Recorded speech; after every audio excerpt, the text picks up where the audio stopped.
everyone, welcome.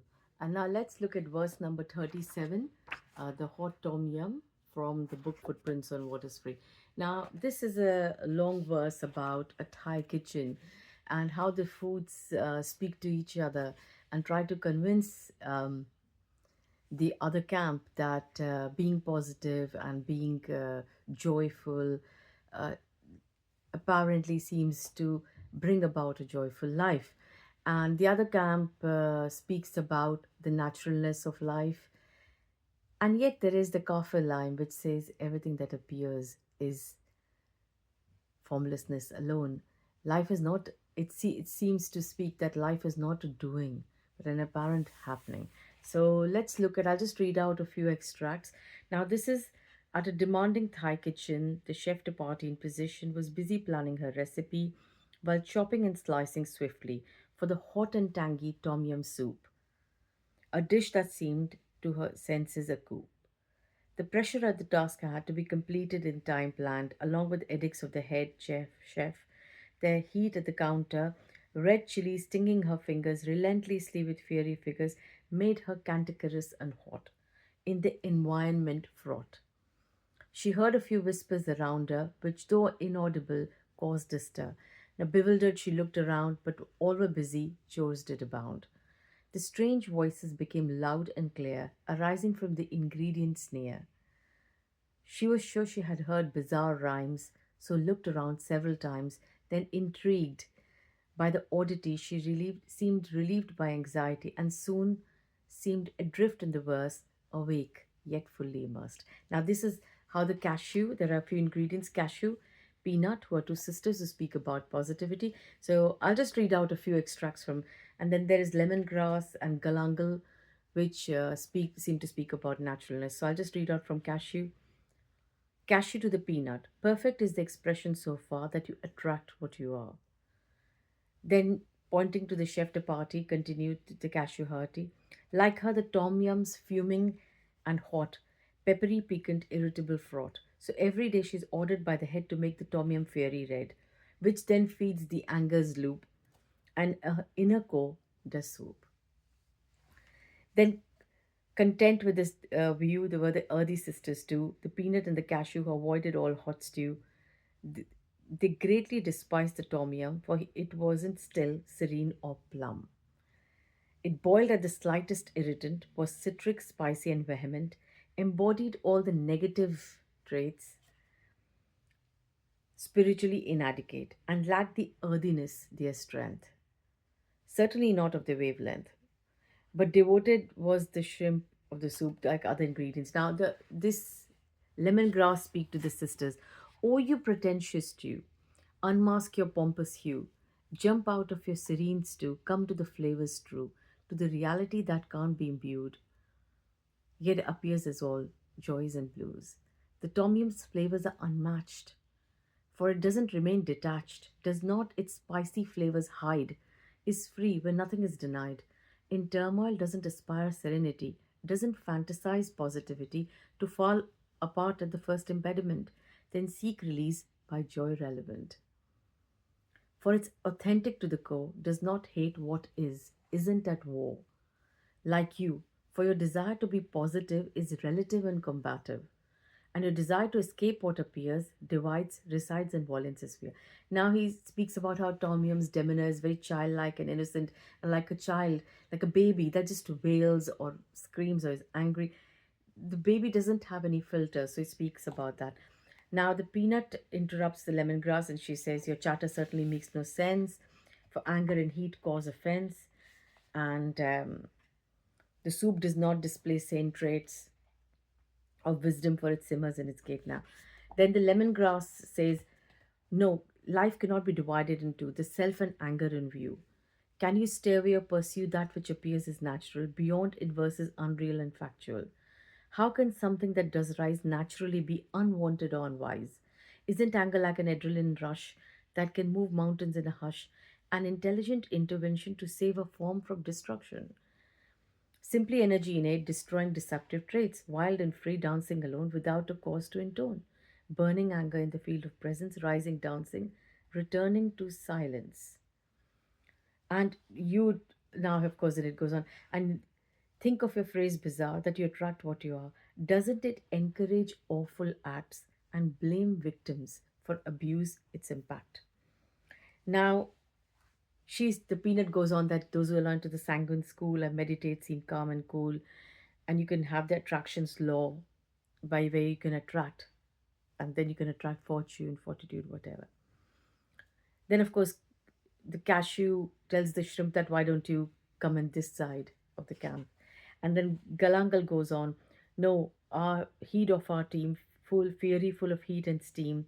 Here there's no confinement of traits or acts or an alignment with the spiritual, for there's no division with what appears or any holy vision or an exclusive spirituality, a privilege got by the heavenly. For that's hierarchical brutality in the name of hell spirituality. Spirituality is a hoax raised by beliefs and ropes, simply imagined dead images of holiness and sacrilege, or colored misconceptions of innumerable perceptions, like one should be pure, should be poor, and thus survive on charity and not for money, strive, or be calm, never say an angry word, or be indifferent to the world of and life for eternal bliss, and become one with oneness, be empty without any thoughts, or live a life not fraught and breathe, feel, and communicate serenely, heal past dictates. And all this is just a plethora of opinions. Sold to innocent millions is popular for it targets the confined energy which appears as the defined self, which is a chase of strife to avoid disappearing life. Now, of course, then he says pretending to be calm on fire is to bear an image to be admired, for you've been taught by society to suppress in the name of propriety, and thus endurance is superior, and while endurance is superior, weakness is inferior. But spirituality is inclusive, it's not divided or exclusive. It's not a one-sided view of being calm in the hot stew or swaying leaves on still greens, the golden sun and the sublime breeze. Spirituality is even grime, heat, and humidity, along with odor and stupidity, yet is untouched by all imagery appearing its own play of energy. No, spirituality that small is not spirituality at all. And it's not a prerogative acquired by a few elevated, for there is nothing separate from life that does emanate. There's nothing more spiritual than what is appearing, the transitional. Now, of course, then lemongrass goes on. He says, who decides or does define this supposed spiritual science? We can't even define the flavor of food we all savor. So, how can one describe the quality or quantity of spirituality? And who exists to make it known, make the spiritual known? And if everything is one beat, who is complete or incomplete? The ones that teach you to be pure and discard natural fervor, split life in categories, and innate hierarchy. Your guilt of being terrible will make you follow the sensible. Thus, they have power and control over you and your apparent dole, while gratifying their ego to scorn the ones lost in flow of the small and unrefined vagaries of the mind. They suppose exists an individual. To be controlled meant valuable. Rather, life as them too is lost and seeming. Now, he says you can release anger, perform forgiveness, but when life changes its course, briefly, you can clean this mess briefly, but it'll return with force when life changes its course. Why do you want to be rid of anything to be in space of nothing? Isn't life in each expression, tears, anger, fear, possession? But the more you run away, the more the chase won't let you get away. Now they go on and they talk to each other. They say that, of course, sometimes the rising skin is not enough for the seeming skin. When rises anger or disagreement, there may rise anguish and attachment, causation, the personal enactment, which tortures one's predicament, creates need or expectation to change the apparent manifestation. But it's the ownership of the aliveness, it's the ownership of that anger that creates the mess. No inadequacy is the heart of each goal, technique, or part. Positive, negative, or creative are tricks to fortify the native. For fear and separation at the root do nourish each other and turn acute. But if there's stress and you don't run away, there's only stress with none to own or feed the stressful thoughts for them to grow in fretful plots. So, in this way, feelings linger for a while. Do not inflict their trial But to honor them or to hide or to label them or judge their tide makes them stay. Yes, all this past. Now he goes on, and then they speak to each other that spirituality is freedom. It's like the empty, untouched sky where play the sun, moon, clouds, don't die it. There's, where there's no self but presence, where reigns inherent intelligence. And then they go on speaking that anger is neither right nor wrong, but an expression of one song, life rising as present scene. Without, isn't it liberating to that all that one is? Where they go on and talk to each other, and they say that the cashew and peanut just walk away from. They say this is all foolish talk, and lemongrass says that exhausting seems their life, but sustaining a self that strive. They haven't dived into self's nature, its addictive, possessive feature, where its unfulfilled desires ignite, feed the anger's fire. And seething anger needs drama. It abuses and inflicts trauma on the alive, pulsating forms of the self and others for dead norms. It's this drama that um, inflicts trauma on this apparent self and the others. For it sees self and others separate, and thus employs dominion and hate from its life's context and its reasons, believing it will fulfill its intention.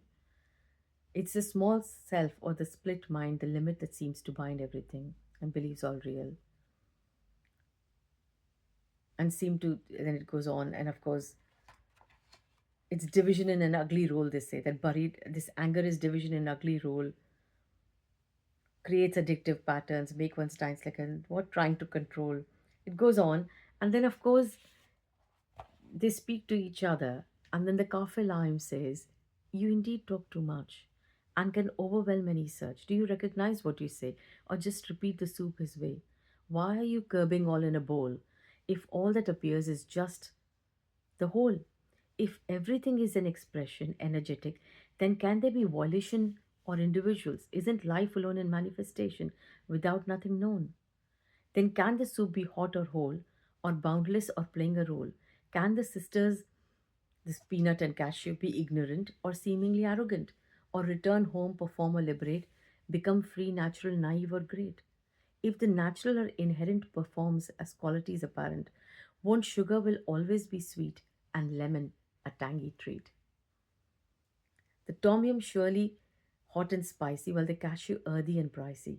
If there is one raw aliveness, nothing, none, won't there be apparent alone, without anyone present, only this occurrence appearing, no substance?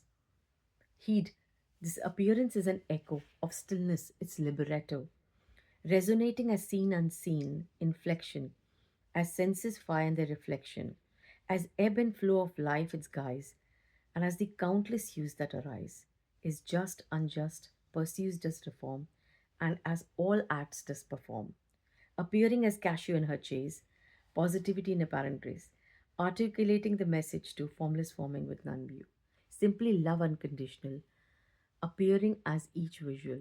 Why is this appearance so? There's no other to know it, no. Stop preaching non duality at every opportunity.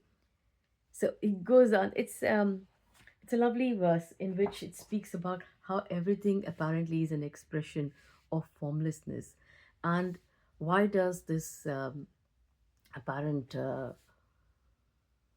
I won't say why. That's no. These apparent just appear. There is no one that's doing it because life is not a doing. It's an apparent happening. So this is the verse 37. Thank you.